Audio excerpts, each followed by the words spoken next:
Kementerian Pendidikan, Kebudayaan, Riset, dan Teknologi telah mengeluarkan Peraturan Menteri Nomor 46 Tahun 2023 tentang pencegahan dan penanganan kekerasan di satuan pendidikan atau disingkat Permendikbudristek PPKSP. Peraturan ini bertujuan untuk menjamin kepastian hukum bagi satuan pendidikan dalam melindungi warga satuan pendidikan dan meningkatkan kualitas pelaksanaan pendidikan yang merdeka dari kekerasan.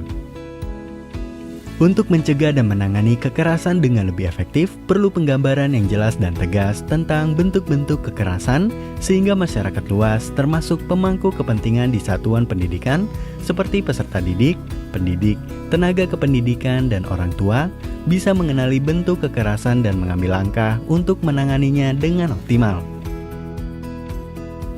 Nah, sebetulnya apa saja bentuk kekerasan yang diatur dalam Permendikbudristek PPKSP ini? Permendikbudristek PPKSP mengatur bentuk-bentuk kekerasan sebagai berikut. 1. Kekerasan fisik. 2. Kekerasan psikis. 3. Perundungan. 4. Kekerasan seksual. 5. Diskriminasi dan intoleransi. 6. Kebijakan yang mengandung kekerasan. Dan 7. Bentuk kekerasan lainnya. Bentuk-bentuk kekerasan tersebut dapat dilakukan secara fisik, verbal, dan nonverbal, dan atau melalui media teknologi informasi dan komunikasi. Di dalam video ini, kita akan membahas definisi serta contoh-contoh dari setiap kekerasan yang diatur dalam Permendikbudristek PPKSP. 1. Kekerasan fisik, yaitu tindakan yang dilakukan oleh pelaku kepada korban dengan kontak fisik oleh pelaku kepada korban dengan atau tanpa menggunakan alat bantu. Kekerasan fisik yang dimaksud dapat berupa A. Tawuran atau perkelahian massal. B. Penganiayaan. C. Perkelahian. D. Eksploitasi ekonomi melalui kerja paksa untuk memberikan keuntungan ekonomi bagi pelaku. E. Pembunuhan. Dan atau F. Perbuatan lain yang dinyatakan sebagai kekerasan fisik dalam ketentuan peraturan perundang-undangan. 2. Kekerasan psikis, yaitu setiap perbuatan non-fisik yang dilakukan bertujuan untuk merendahkan, menghina, menakuti, atau membuat perasaan tidak nyaman. Kekerasan psikis yang dimaksud dapat berupa A. Pengucilan. B. Penolakan.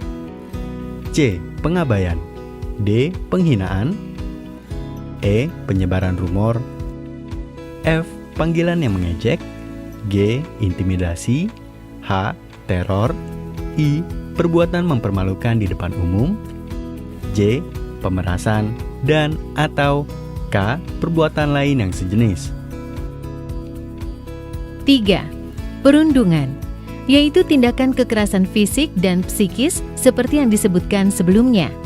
Perbedaannya, kekerasan tersebut dianggap perundungan ketika ada ketimpangan relasi kuasa antara kedua orang yang berselisih dan dilakukan secara berulang atau lebih dari satu kali. 4. Kekerasan seksual, yaitu setiap perbuatan merendahkan, menghina, melecehkan, dan atau menyerang tubuh dan atau fungsi reproduksi seseorang karena ketimpangan relasi kuasa dan atau gender yang berakibat atau dapat berakibat penderitaan psikis dan atau fisik, termasuk yang mengganggu kesehatan reproduksi seseorang dan hilang kesempatan melaksanakan pendidikan dan atau pekerjaan dengan aman dan optimal. Kekerasan seksual yang dimaksud dapat berupa A.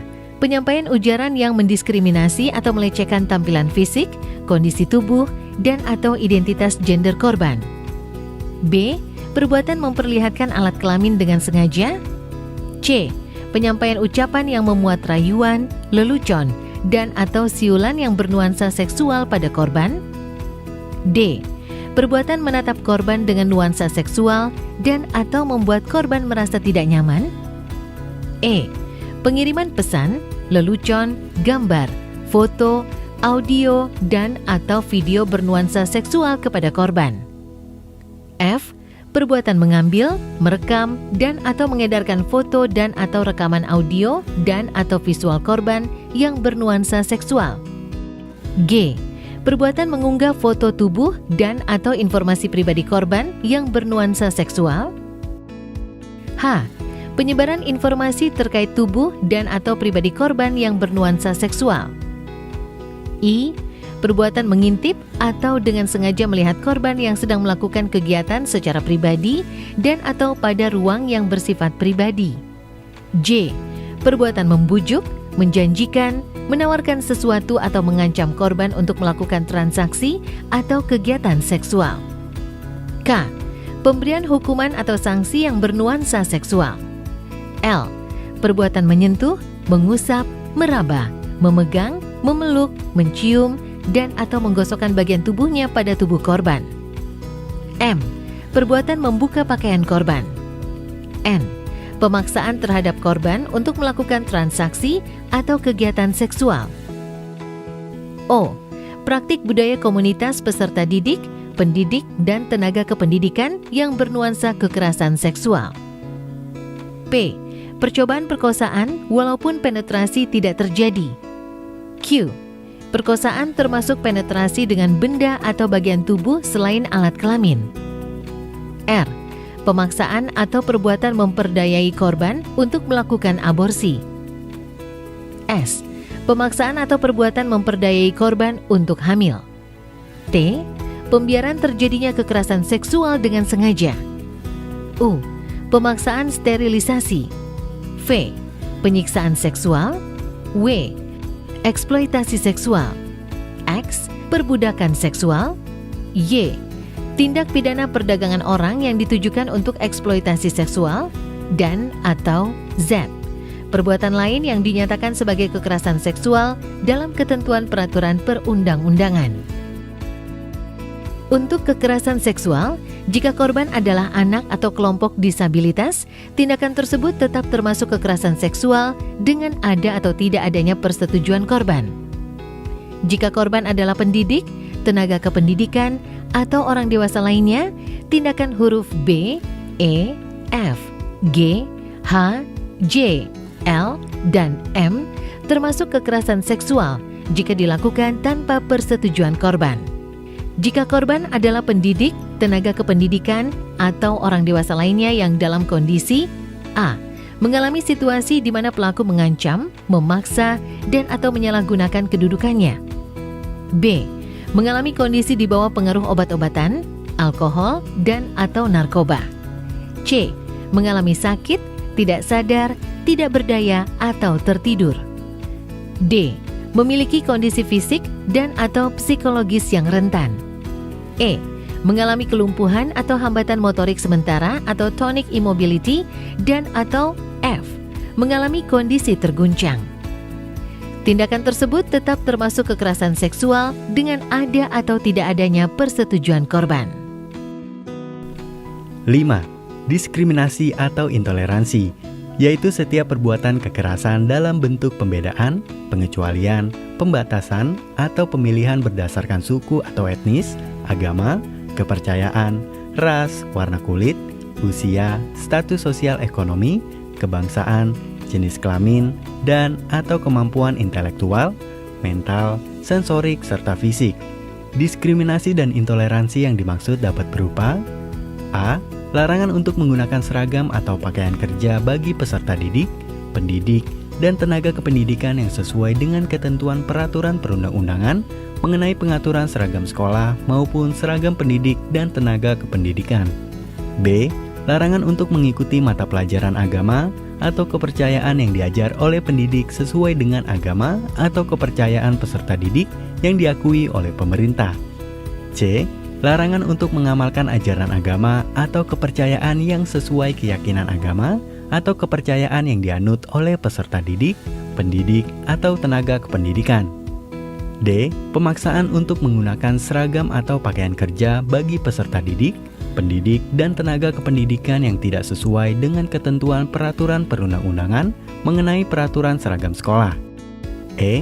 Pemaksaan untuk mengikuti mata pelajaran agama atau kepercayaan yang diajari oleh pendidik yang tidak sesuai dengan agama atau kepercayaan peserta didik yang diakui oleh pemerintah.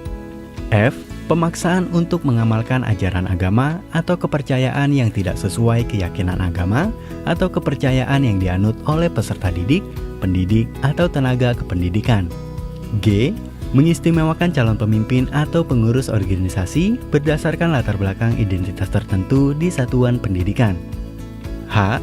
Larangan atau pemaksaan kepada peserta didik, pendidik, atau tenaga kependidikan untuk mengikuti atau tidak mengikuti perayaan hari besar keagamaan yang dilaksanakan di satuan pendidikan yang berbeda dengan agama dan kepercayaan kepada Tuhan Yang Maha Esa sesuai dengan yang diyakininya.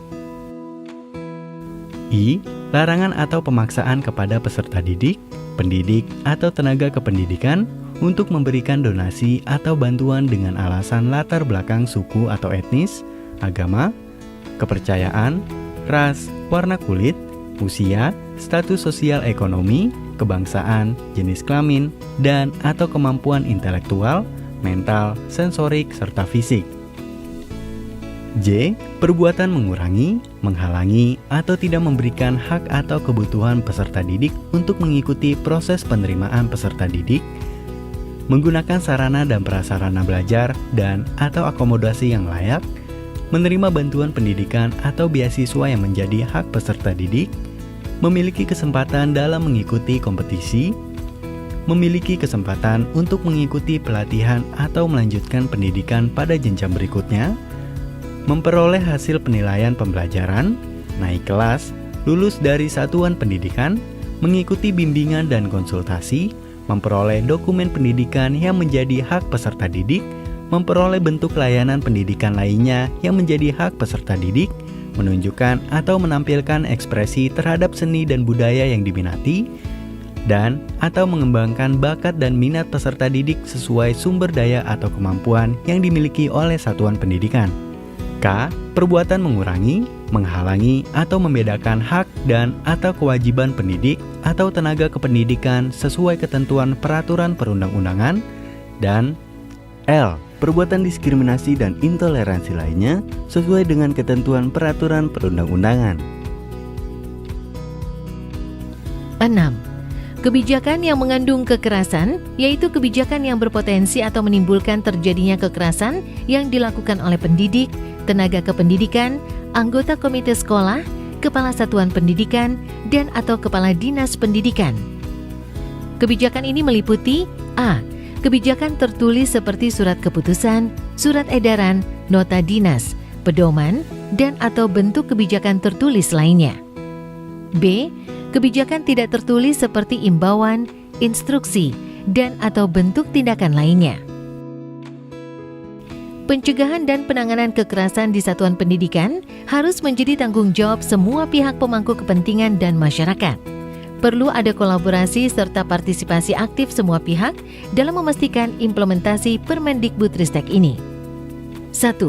Warga satuan pendidikan perlu terlibat dalam pembentukan Tim Pencegahan dan Penanganan Kekerasan atau TPPK untuk memastikan adanya penanganan kekerasan di satuan pendidikan. 2. Seluruh masyarakat, pemangku kepentingan dan warga satuan pendidikan perlu terlibat dalam mendorong pemerintah daerah untuk membentuk satuan tugas yang terdiri dari berbagai dinas. 3. Orang tua atau wali perlu terlibat dalam memastikan apakah sekolah anak-anak bapak atau ibu sudah membentuk TPPK. Orang tua atau wali juga dapat bergabung menjadi anggota TPPK. 4. Seluruh masyarakat, pemerintah daerah, peserta didik, pendidik, tenaga kependidikan, dan orang tua atau wali perlu terlibat dan berpartisipasi dalam mengkampanyekan pencegahan dan penanganan kekerasan di satuan pendidikan masing-masing. Mari gerak bersama menciptakan lingkungan pendidikan yang inklusif, berkebinekaan, dan aman bagi semua guna mewujudkan cita-cita merdeka belajar.